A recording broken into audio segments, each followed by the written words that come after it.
Good morning, afternoon, or evening, gentlemen. We're going to begin our look into isms of the 19th century. Remember that you are an Englishman and have consequently won first prize in the lottery of life, Cecil Rhodes.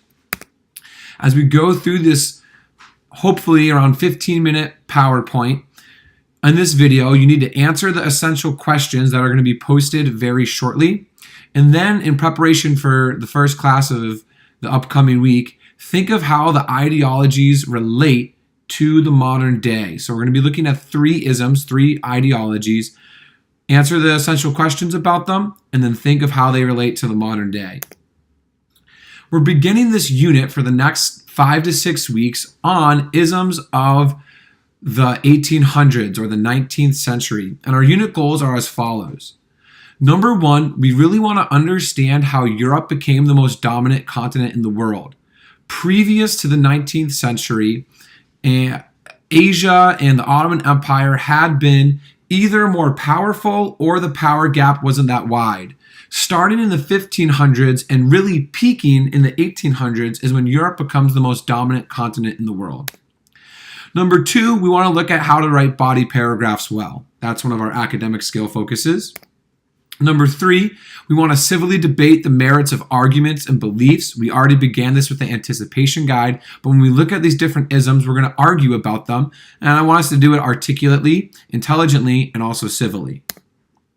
Finally, we're going to see how the ideas of the 1800s have influenced our modern day, and we're also going to spend some time deciding how should they be applied to our modern day. What are the lessons we learned? What are the ideologies or parts of them that we should keep or get rid of? Today, we're looking at the political ideologies of the 1800s, three main ones. Death is nothing, but to live defeated and inglorious is to die daily. Our learning goal is really to look at and understand how the French Revolution and Napoleon resulted in several ideological responses. In order to understand what the ideological responses are, we need to understand what an ideology is. An ideology is a system of ideas and ideals, especially one that forms the basis for an economic or political belief. An ideology is something that you believe, or the system of ideals and ideas that influences what you believe about other aspects. It's not necessarily the specifics of what you believe, it's the system that helps inform those specific beliefs. An example is the ideology might be people should be nice to their elders. So people should be nice to people older than them. Because of that, what you do is listen to your grandpa. But listening to your grandpa isn't the ideology. The ideology, the system of ideas and ideals, might be people should be nice to their elders or to people older than them. The essential questions that you have to answer for homework and you should be prepared to discuss when we get to class are as follows. What does each ideology believe? Can you define the major beliefs of each ideology? Why did these ideologies develop? Who supported these ideologies and why? How was each ideology a response to the French Revolution and or Napoleon? As this video goes on, you might want to think about pausing it at certain times, like right now, to write down these essential questions so you can answer them as we go.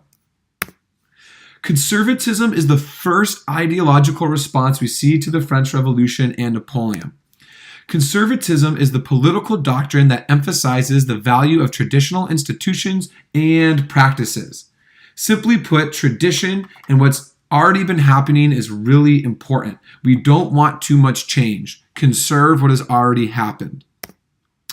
Conservatives' response to the French Revolution Napoleon was, look at all the problems it created. The Reign of Terror, Napoleon's conquests. All these problems stem because we got away from the old system of the aristocracy and the monarchs. The Congress of Vienna, which we've all mentioned in a class previously, really was a code word or a code meeting for order. In 1815, when they met, they said, let's restore the order of Europe. We can't have this happen again, Napoleon or the French Revolution.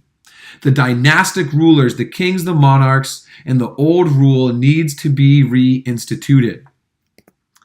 Conservatism really looks to legitimize the authority of the monarch and the hierarchical society. They legitimize it or make it seem as an important, viable option by saying it provides stability.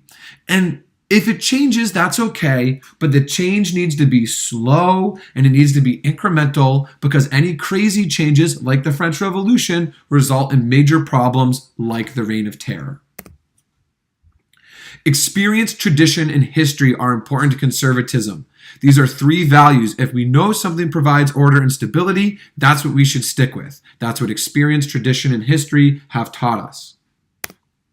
Within conservatism, the church and family are very important. Society, greater institutions are more important than the individualism. The individualism in the new constitutions, we need to be careful of them. And here's a picture of the people who might support conservatism. The old rulers, the nobles, the people that want to keep the status quo. Conservatism also comes about for a couple reasons. Number one, people are worried about changes and lack of stability. Look at what happened in the French Revolution. Number two, that maybe they wouldn't want to admit, but people who are in power want to keep their power. So they're worried about changes and a lack of stability because that's what hurts their power. The supporters of conservatism are as follows. Number one, people who love order and authority. Number two, monarchs, the people in power who want to keep their power. Number three, the old elites, the aristocracy. This wraps up conservatism.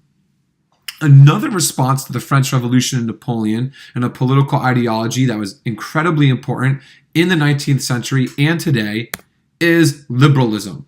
On the left, we see Lady Liberty. This was a symbol of liberty and liberalism all throughout France and all throughout Europe. And liberalism was and is, in some extent, the political doctrine that takes protecting and enhancing of the freedom of the individual to be the central problem of politics. Meaning that if we enhance and protect the freedom, that will solve problems. The reason it might sound like it's against freedom and protecting the individual is because what they saw in the 1800s was the individual freedom is not protected and it's not enhanced. And so that's the problem. We need to increase protection. We need to increase enhancement. Their response to the French Revolution, Napoleon, was a lot of good ideas and rights took place. The abolition of slavery might be one of them. Universal suffrage for men. The civil code. But they do recognize that there were some bad effects that are problems, but there was still a lot of good. Liberalism is really committed to individual liberties, and governments should protect them.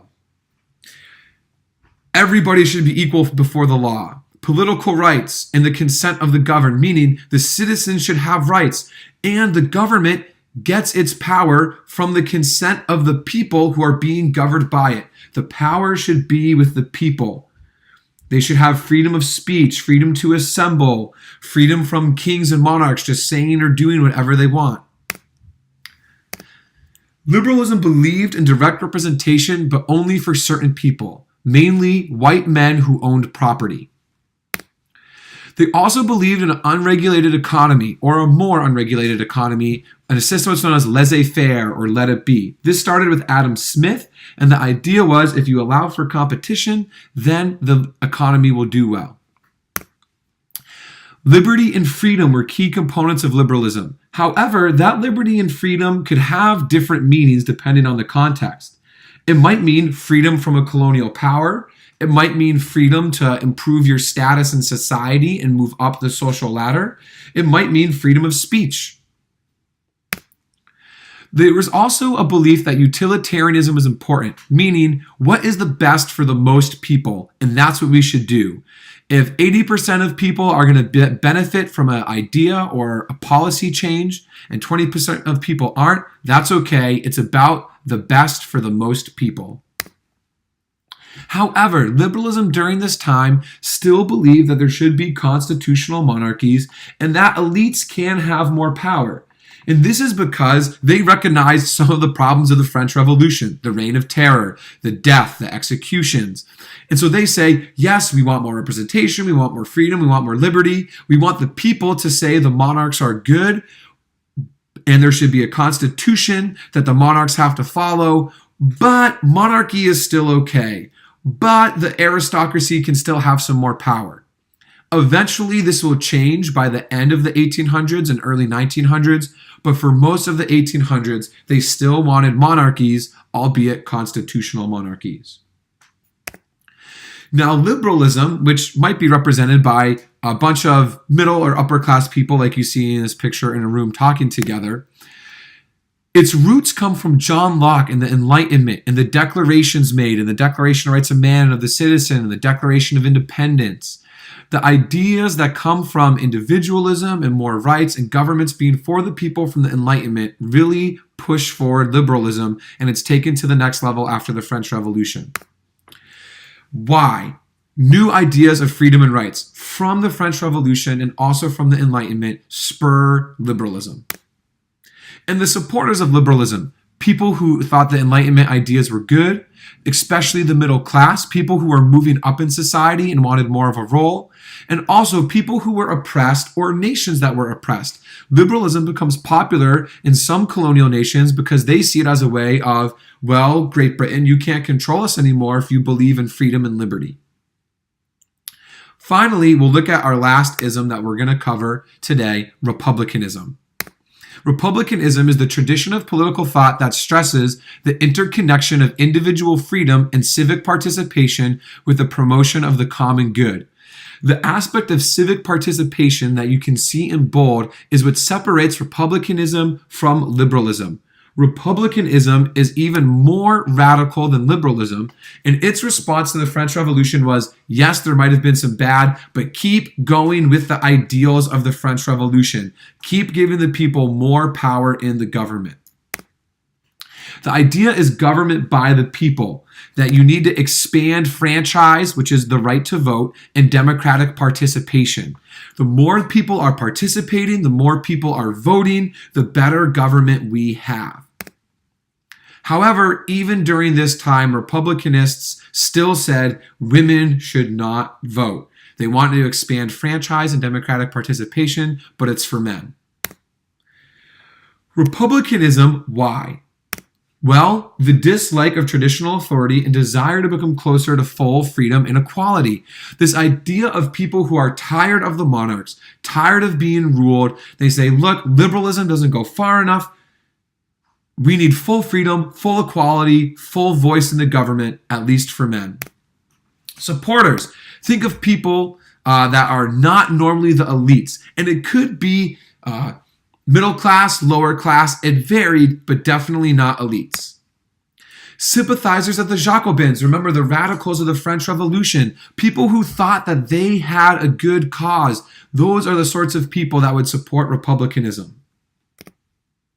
And any sort of radicals. If you were a Republicanist in the early or mid 1800s, you were considered a radical. This is a good way of looking at republicanism. The king, the queen, they are not wanted here.